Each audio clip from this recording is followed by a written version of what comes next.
যেটা আসলে বলার বাইরে। আর এখানে লিখেন পারার জন্য কি করছে?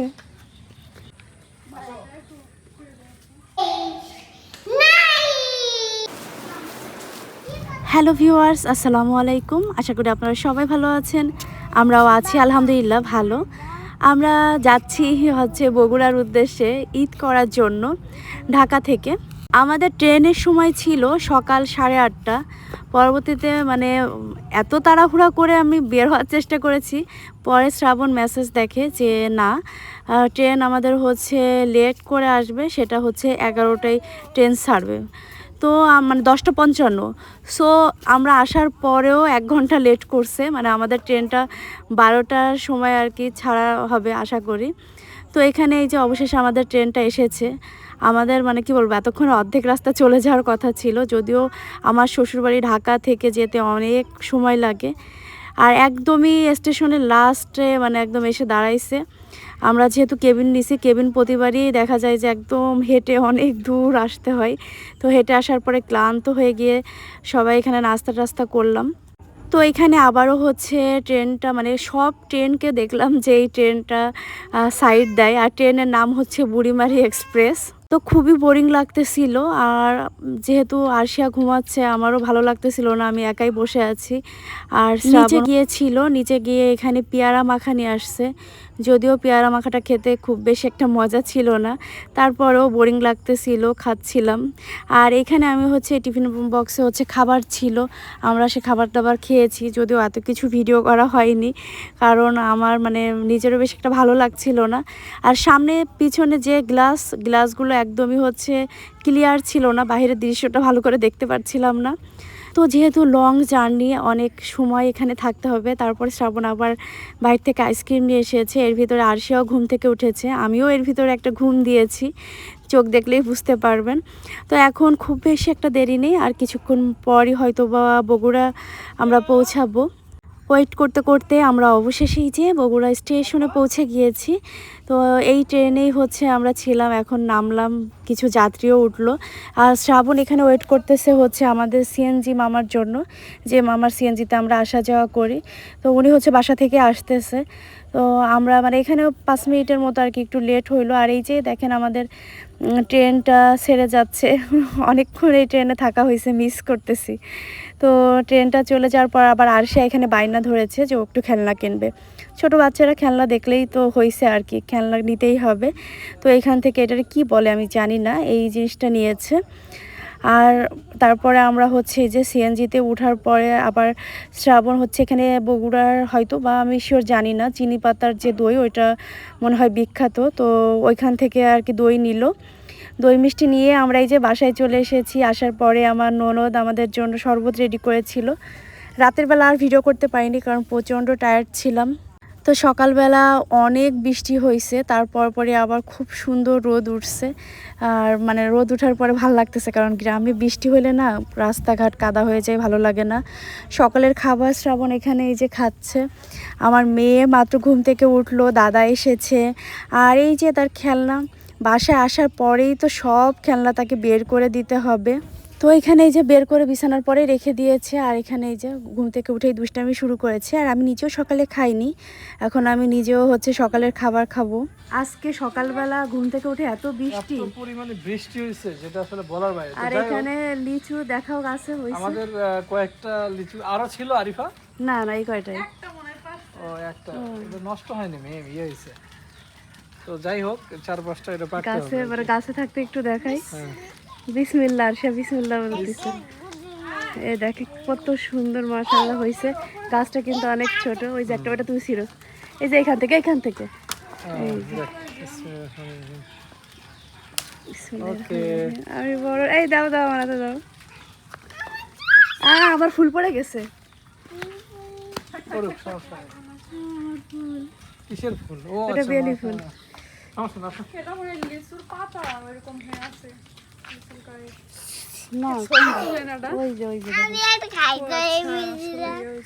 আরশিয়া দেখেন পারার জন্য কি করছে। ওটা পারো না, এই পাশেরটা পারো, এই পাশেরটা পারো, তার পাশেরটা, তার পাশেরটা, তার নিচেরটা। পাকতে হবে গো, হ্যাঁ পাকতে হবে। পাইকেই তো গেছে এ মাঝে মাঝে কি এটা ধরো এটা ছিল এটা হ্যাঁ জোরে টান দাও আরো জোরে তুমি তো পারোই না হ্যাঁ দেখি দাও, এই দাও, রে, রে, দাও, রে, ওরা খাও। বিসমিল্লাহির রহমানির রহিম। এটা তো অনেক ভালো মাশাআল্লাহ। আরশিয়া দেখো তো কি সুন্দর কালার। আমি কালার দেখছি দাঁড়াও, বিসমিল্লাহির রহমানির, সত্যি মানে অনেক সুন্দর। আর নিজেদের গাছের জিনিস যেমনই হোক আর এত ছোট গাছ। হ্যাঁ গাছটা কিন্তু একদমই ছোট দাঁড়াও, দাঁড়াও, দাঁড়াও। দেখেন না, বীজ আছে। আগে আগে তুমি একটু মুখে দাও না হাতে পড়ে যাবে তুমি একটু খাও বিসমিল্লাহ বলো বিসমিল্লাহির রহমানির রহিম। বিসমিল্লাহির রহমানির রহিম বলো বলো বলো বলো মাশাআল্লাহ, অনেক তো অনেক ইয়ে আছে। না তুমি খাও মা আসো আসো আসো আসো।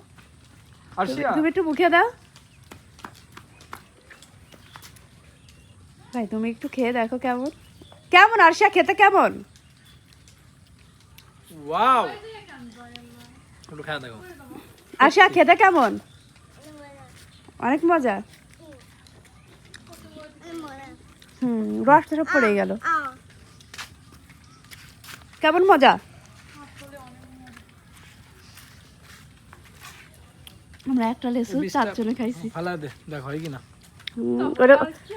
এটা হচ্ছে একটা মুম্বাই মরিচ গাছ মরিচ যে পরিমাণে ধরছে হ্যাঁ ও বাগাইছে বাগাইছে। এই যে এরকম ধরছে এইখান দিয়ে ধরছে যারা মুম্বাই মরিচ লাভার ও মা পেকে গেছে বিসমিল্লাহির রহমানির রহিম।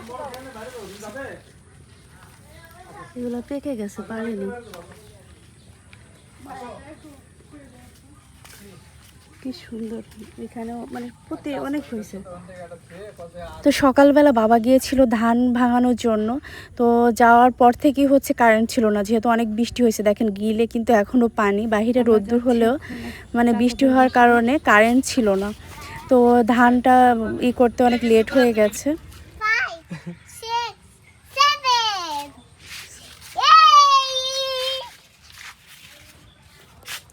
আম দেখে মনে হচ্ছে না পাইকে গেছে কালার দেখে পাকেনি। কালার দেখে যেরকম মনে হচ্ছে তুমি আচ্ছা চলে তোরা ঢাইকে নিয়ে যাচ্ছে সিন্নি তাই না শ্রাবণ দেখি তো কি সিন্নি শ্রাবণ তোমার কলারটা একটু ভাই করো আমি বাড়িতে আসলে অনেক মডার্ন হয়ে যাই। মরানে কলা কলা ভাস করা লাগে না তাই না বাহ, আরশিয়া তো দাদা বাড়ি এসে মাশাল্লাহ মাশাল্লাহ অনেক বেশি হ্যাপি হয়ে গেছে আর নিজের বাড়িতে আসলে তো সবারই খুশি লাগে সবারই ভালো লাগে তো ও সেম অনেক পরিমাণে হ্যাপি দেখেন লাফালাফি শুরু করে দিছে কি করবে না করবে কিছুই বুঝে উঠতে পারছে না দুষ্টুমি করছে সারাটা দিন তো আমরা হচ্ছে এখন আছি হচ্ছে আমাদের উপরের রুমে যে রুমটা হচ্ছে আরশিয়ার রুম আরশিয়ার অনেক বেশি পছন্দের আর এই রুমে কেন যেন আমার থাকতে ইচ্ছা করে না তো আরশিয়া জোর করে ডেকে আনছে উপরে আমাকে যেহেতু কেউই নেই আমি আসতে বাধ্য হয়েছি এখানে আমার বার্থডের যে ছিল এইগুলো এখনও পর্যন্ত মা ফেলায়নি রেখে দিছে আরশিয়া খেলা করবে এই কারণে তো আমি বললাম যেগুলো ফেলে দিতে আর এখানে হচ্ছে এমনি যে ধানগুলো ছিল এগুলো একটু ভিজা ভিজা এটা শুকাইতে দিচ্ছে মূলত এগুলো হচ্ছে সারা বছরের যে আমরা চাল খাবো সেই চালের জন্যই সব কিছু রেডি করে রাখতেছে আসলে ধান আসলে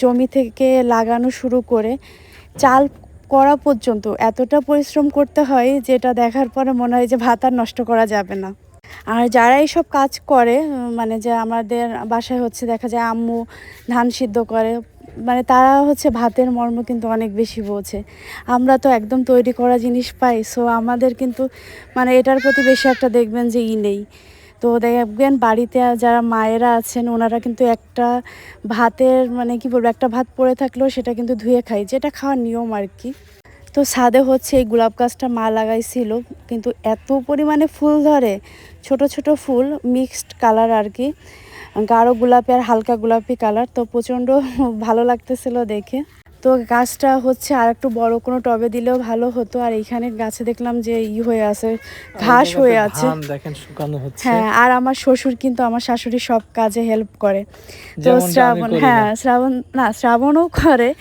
ওর বাবার কাছ থেকে হয়তো বা দেখে শিখায় তাই না আমার মানে শ্বশুরকে দেখি যে প্রতিটা কাজে হেল্প করতে তো ধান টান সব কিছুই বাবা দেখলাম যে ঠিকঠাক করে দিচ্ছে মায়ের সাথে সাথে জমিতে শশা হয়েছে, শশাগুলো তুলে রেখেছে।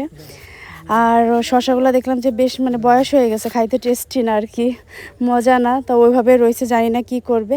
আর আমার মেয়ে এসে এখান থেকে যে ঠাস করে ফুল ছিঁড়ে ফেলছে, এটাকে মনে হয় মাছি গোলাপ না কি গোলাপ, হাজারি গোলাপ এরকম টাইপের বলে, ছোট ছোট গোলাপ ফুল হয় আর কি এখানে। গ্রামের বাড়িতে না একটা আলাদা রকম শান্তি আছে, এখানে একদম মানে সবুজ, আশপাশের পরিবেশ সব কিছু মিলে বেশ ভালো লাগা কাজ করে। এখানে আমি হচ্ছে এই যে এই গাছটা লাগাইছিলাম, এই গাছে আরও কয়েকটা ফুল আছে। তো আমি তো ভেবেছিলাম যে গাছটা মানে আরও সুন্দর হবে, এখনও পর্যন্ত এতটা সুন্দর হয়নি, হয়তো বা হবে, এখন ওরকম বয়স হয়নি। আর এই যে ফুলটা একদমই ছোট, তো উপরে হচ্ছে 3টা গোলাপ গাছ লাগানো আছে, তার ভিতরে একটাই ফুল আছে আর 2টাই পুরা ফুল ছাড়া। বাড়িতে এসে সব থেকে আমার আরশাই খুশি। তো আজকের ভিডিও এখানেই শেষ করছি, সবাই ভালো থাকবেন, আল্লাহ হাফেজ।